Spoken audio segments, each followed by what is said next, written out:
A lot of people are eager to invest, but unfortunately, most people don't have enough money to make a good investment.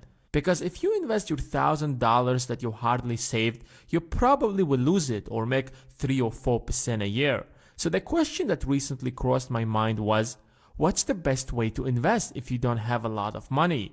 That's the question we'll answer in this video.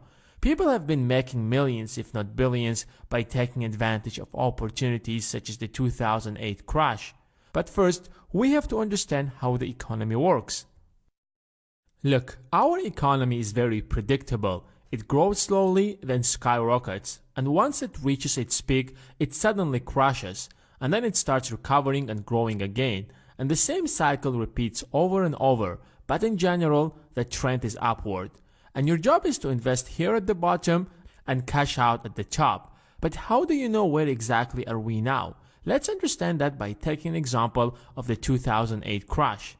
In the mid-2000s, when the stock market crashed, investors didn't know what to do with all of the money that they had. The stock market was too risky, and government bonds had extremely low returns.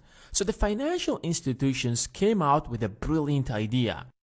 A lot of people wanted to buy a house, and banks would provide them with a mortgage if they had a good credit score and a sustainable income. At some point, banks had a lot of mortgages and decided to sell them to investment banks. Investment banks realized that they were good, safe investments and with a much higher returns than government bonds. So they purchased thousands of them, grouped them together, and sold them as securities to other investors. It's a pretty good scheme, right? Think about it. People get the opportunity to buy a house. Lenders make money by selling those mortgages, and investment banks also make a profit by turning them into securities and selling them to investors.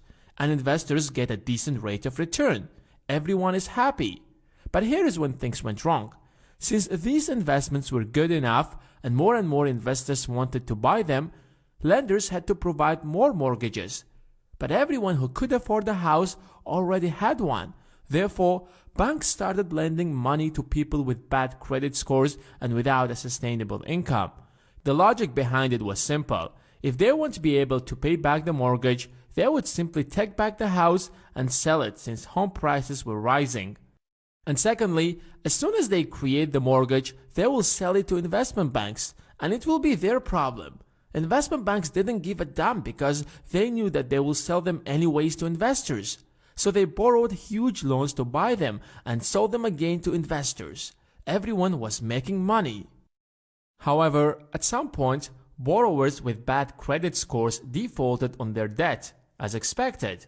The bank took their house and put it on sale, as they have planned. Not a big deal. But more and more borrowers started defaulting, and more houses were on sale. And since everyone who could afford a house already had one, the oversupply caused house prices to decline, which means lenders and investment banks were left with thousands of defaulted mortgages and houses they couldn't sell. Investors stopped buying them because they already had enough of them. That caused a panic in the market. Everyone was trying to cash out before it's too late. But investment banks weren't able to pay back to their investors because they have spent all of their money on these worthless mortgages. So they began declaring bankruptcy one after another, and that only created a bigger panic. Banks who provided these loans in the first place also couldn't pay back to their depositors, so they had to shut down one after another. The entire stock market was down. The market lost $1.2 trillion in value. Bank of America stock, for example, fell from $26 to under $6 a share. Everyone was afraid to invest. That's when investors like Warren Buffett stepped in and made huge investments in Goldman Sachs, Bank of America, Dow Chemicals, and many more. Because he understood that in a couple of years the economy will recover and will start growing again, and these companies will regain back their value. And that's exactly what happened. The government bailed out many companies, printed trillions of dollars, and saved the economy from a long-lasting recession.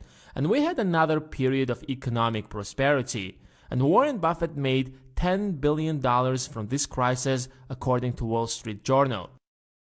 We will have another crisis sooner or later because we have created many bubbles that are waiting to burst, such as the student debt. The only question is when. It might happen this year, maybe next year, maybe in a few years. And if you are ready, it might be your chance to make an incredible fortune. But without basic knowledge of the stock market, you will not stand a chance. So here is a course from Business Casual. He has done pretty good job covering everything you need to know about the stock market. It's fully animated and fun to watch. You have to watch it if you are serious about investing. In fact, if you use the link in the description, you will get it for free.